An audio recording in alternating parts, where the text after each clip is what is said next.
earlier on in my life, I didn't rely or understand the power of intuition or gut instinct. Where now, especially in business, if I'm really in pain about something or I'm struggling about something, I will force myself to either get on a bike or close my eyes and sit in a dark room and sit in silence. And I literally just listen to my gut. And my gut always guides me.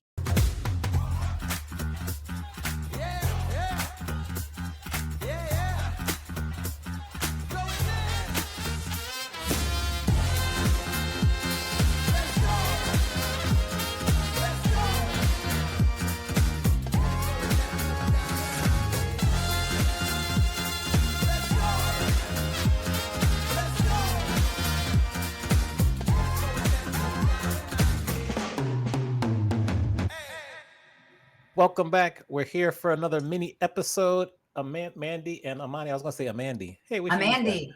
Well, that's my real name, Amanda. Oh, Did you know I think that? I knew there was. What's your middle name too, if you don't mind Uh, sharing? Amanda Kathleen Antoinette.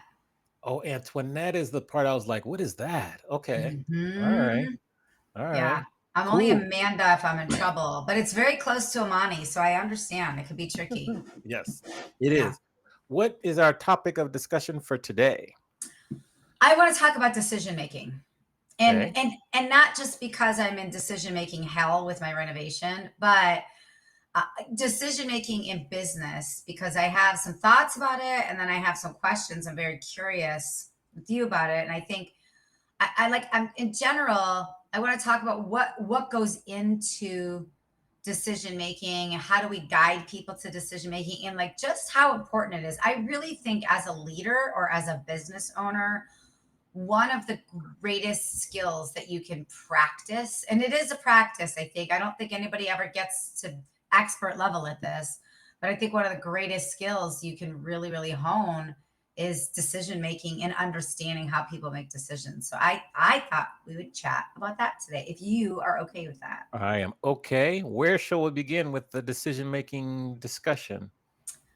I think we should break it down and talk about our own decision making process. So for you, what goes into your decision making? Like I have a I don't know, I have a process for myself and I'm just curious for you, like maybe as it relates to business or maybe it's the same for personal business. Like what how do you make decisions? What goes into your decision Hmm. making?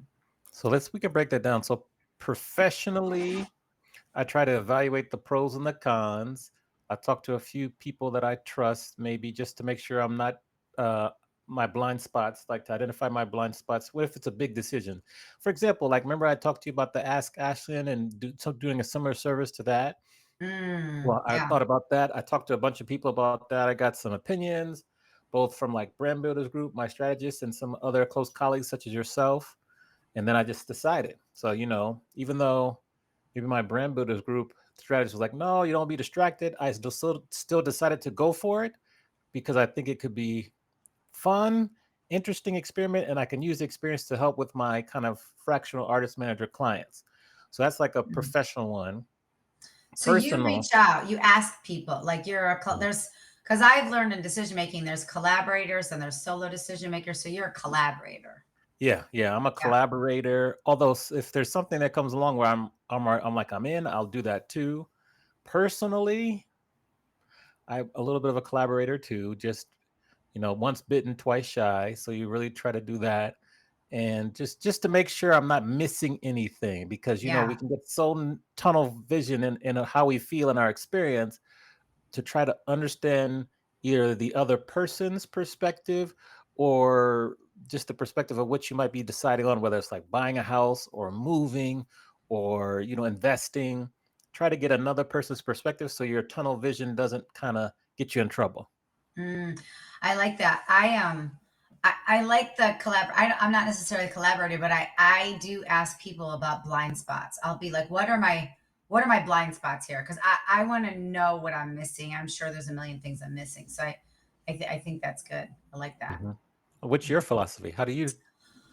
I'm decisive to a fault. I like really pride myself on making quick and fast decisions. Sometimes they're not always the best decisions. So But I'm fine with that. Like I don't regret any decisions. Mhm. I believe that the best decision you can make is just making one. Yeah, the decision, I yes. know a lot of times people they just never make a decision and it just gets in the way of progress of Yeah. every other thing. So I believe in decisiveness. But I think in my personal life, I just make decisions. Like, and I'm all about gut instinct. And I think earlier on in my life, I didn't rely or understand the power of intuition or gut instinct. Where now, especially in business, if I'm really in pain about something or I'm struggling about something, I will force myself to either get on a bike or close my eyes and sit in a dark room and sit in silence. And I literally just listen to my gut. And my gut always guides me. It always guides me to a decision, but it's taken me a long time to trust my gut or even Mm, listen to my gut. mm. But there are things like I will do pre-decisions. Like I'll make a decision in my mind about something and then I'll start asking people questions. So I think I'm a collaborator in that way where I'm like, I know I'm going to do this, but let me do a bunch of research on like the best way to go about it kind of thing. Yeah, that's Yeah. interesting. So, like, I think I have learned later in life to trust my gut more because not trusting my gut has got me into trouble. And it's Mhm. like I knew something was off, but I decided to go for it anyways, or to pursue this anyways, and it just was off, and I should have trusted it. But that's how you learn through action. And I believe in failing fast too. I learned that also later in life. If you're gonna fail, fail fast and keep it moving. Yeah, that reminds me of when I was this is so many years ago, I was a marketing manager for a banquet and conference center, and there was a guy who worked at an ad agency or something, and he sat in my office and he talked to me, and I literally saw his tooth shine and his eye twinkle like the way you see in the cartoon. It was just something I saw. Also, full disclosure, I was probably doing a lot of drugs in those days, so who knows what was left over in my system. But uh, I harken back to that moment because I decided not to work with him for whatever reason, and then a year later, he got arrested for embezzling money. He was selling ads for a magazine or a newspaper. I can't remember which one it was, and he wasn't putting the ads in there. And it was like it was just like it's a lesson that I remember all the time of like if something doesn't feel right to you, Yeah, just like go yeah, away from it. yeah. What about guiding people to decisions, right? I think as a business owner or even as a professor, Mhm. you're guiding people to decisions all the time. So what's your approach to that? I try to make sure that if I'm trying to guide someone, they have the different perspectives they need to consider. I ask them how they feel, and then I just kind of let them decide, like, pros and cons. What do you think? Do you want to do it? I ask a lot of questions to get them to kind of maybe consider everything out. And if I see that they're not considering something, I try to bring that up also. And then just kind of, it's like kind of setting the table, and then they can decide what meal they want to eat. That's the best Mm, analogy I can say. just setting the buffet. I like that. Yeah, yeah, I just kinda like set the that. table, and then if you wanna eat, you eat, but you know everything that's available, and then make a Mhm. decision. But I do encourage people to make a decision. I've seen many, many people, analysis paralysis, they just talk themselves in and out of, or they keep doing research. There's this people, they keep doing research and talking to people. After a while, enough is enough, so that's it. I'll give you an example of a decision. Well, it's not really a decision, but that I'm currently it's on the plate, let's say. Ooh, let's hear what's on the menu. So there's a job available and one of my goals is to become a full-time professor. Mhm. So there's a professor job. It's called Assistant Professor of Music, Black American Music at Tulane University in New Orleans. So I'm sitting here on Saturday. I see this. I'm like, the little emoji. I'm Yeah. like, do I apply or not? Send a text to some few friends. But just like you just said, I already knew I was going to put my name in, but I wanted to see what my friend said. So that's just a Mhm. big example. And it's a validation. You're like, I know I'm going to do this, but what are my blind spots? Or do I need a turbocharge? Do I need somebody to really put two hands Yeah, behind me and push me yeah. towards it? Like, am I Like not if going hard enough at it? yeah, like if you don't feel you're worthy for a certain position, or even with our clients, like decision making, like if you're thinking about, hiring someone to help you with speech coaching or whatever, or like people hire us. This is what I'm currently struggling with actually is I have calls with people. They know they need the help. They want the help, but they don't want to decide. They want to push it off. They want to delay and be Mhm. like, "Oh, I think I'll be ready in October or November. Oh, I think I'll be ready in first quarter." And I'm like, "Look, I should have been like, you need to start now, make a decision and Mhm. go, but you can't really force people. You just Yeah. have to try to sell them." So that's actually decision making in reverse when we're trying to get clients too. Well, so it's funny that you say that because that's the world I sit in all the time because in my conference business, my clients, we're sourcing all these hotels and we're narrowing it from 50 to 10 to 5 and with each narrow you're getting more and more information. There's more and more data points to evaluate. It's so much information to examine. And a lot of times I find that people they lose track of their priorities, right? Like they may start off with here's what's important to me, a location on the water, a hotel with great service, and a meeting space on one floor. But then throughout the process, they get bedazzled, whether it's a great salesperson or whether it's a really pretty picture of a lobby or whether it's like they saw a really cool suite on The Bachelorette or whatever it is. Like people get derailed. So I just try and remind people of the priorities. And on that first call, I always take notes of what those top three priorities are, whether I've asked the question or not. It's clear what the priorities are. So down the road, I'll remind them, I'll be like, hey, you know, all along you've been talking about these three things are really important to you. Well, these four hotels have these three things. This one hotel doesn't. It feels like you're making this one hotel number one. So have your priorities changed? If they have, that's totally cool. But we should take a step back and look at this differently. So I like to remind people of their priorities because I think that helps people really hone in on what's important and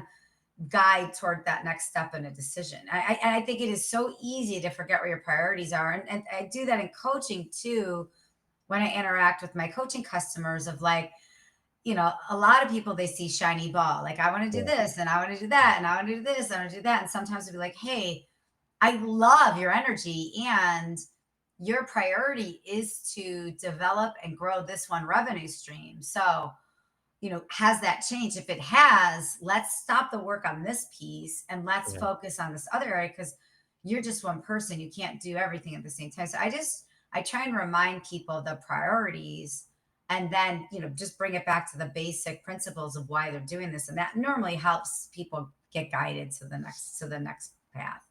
Let me ask you a question. When Yeah. you're working with potential coaching clients and they're delaying their decision to hire you, how do you create a sense of urgency for them to hire you and not delay? Yeah, well, that's a great question. I don't even have to do that intentionally because I there's only so many hours in the day that I'm available for coaching, and there's only so many hours in the day, week, month, year that I'm available for group coaching or one-on-one. So I just let them know, and I let them know when we talk initially, like I'm here for you when you need me, and I only have the bandwidth to take on a certain amount of coaching clients a year or a month or whatever that is. So if you're in, let me know sooner than later. And if you're not, that's totally okay. Like I'll take you when you're ready, but just know, my availability is dependent on people that are ready when they're ready. Like I'm very honest with that. And that's not, I don't want to say that's not to be tricky. That's just how I manage my time. Like Yeah. Okay. I'm just not endlessly available. So I just let them know, Yeah. if you let me know by this day, I'm gonna hold this for you. That happens a lot with speaking. I'm sure that happens with you too, where somebody will be really excited about booking me to speak, and then I'll have that date on hold, and then they ghost you, and then I just go back to them and let them know, like, hey, I just got some interest from another, group, which I won't say that if I didn't, right? Like I just got some interest or I have to go out of town or I'm holding this date for you. Let me know if I should or shouldn't take this other commitment. If I don't hear back from you by this date, I'm going to assume you found something else. Totally fine. And then I just let it go. Like I just look at it as like an availability type of thing. Yeah. Interesting. But Yeah. yeah, but when it comes to creating urgency though, where like, especially the coaching that you do, Amani, is so truly life changing, right? Like Mhm. people need to be more creative, and you're helping them like lift their creative self up. That I almost feel like you might say something like, "I hear you. Like start today, start tomorrow, start next week, start next year." But and you could say like, I did the same thing. Like I was in my dead end job for many years, and I kept putting it off until one day I didn't. And I live to tell the story that because I started the day I did, my entire life changed. And you could say, like, I'm not promising you your life's going to change. I'm just saying, if you weren't interested in making some sort of life change, you wouldn't have set up this call with me. Yeah. Yeah. So I think that, if you're putting it off due to like money or time, I want you to be fully invested. But if you're putting it off because you're just not sure, like I just it's never too soon to create a different path for Right. yourself in life. Yeah. You live to tell the story. Literally, you did that for yourself. Yeah. Yeah. Great Yeah, point. yeah, All yeah. right. Decision making 101. We have to return to this subject. This is a good one. Yeah, yeah, decision making 101. I love it. And then, you make the decision and then you don't look back. I think that's a big thing is like you make the decision and then you live with it. And sometimes it's not the best decision, but you live with it, you recover from it, you learn from it, and then we move on. Yeah. What's Yeah. the old fable, biblical fable about the person who looked back and turned to salt? I forget that. Oh, I don't know There's that. something that happened there. Yeah. I Yeah. feel I I have to feel look like at that. a holy water boils if I put my hand in the Yeah. church. I don't Yeah. know. I Yeah. don't know. I don't I'll know God stuff anymore. I'll remember that story and I'll tell Okay. you about it. Yes. Well, Okay. this is our good mini episode for the day. Okay. Thank you for watching. Remember to rate, review, and subscribe on the platform you're watching on. Be sure to subscribe to us on YouTube. Tell a friend. And with that, we will see everyone next time for our next Adventures in Business Mini. See you Bye, next everyone. time. Bye. Peace out. Thank you for tuning in to Adventures in Business. Don't forget to rate and review our podcast on the platform that you're currently listening it on. And don't forget to share it with your friends and anybody that might be as much of the business nerds as Amani and I are. See you next time for another captivating interview.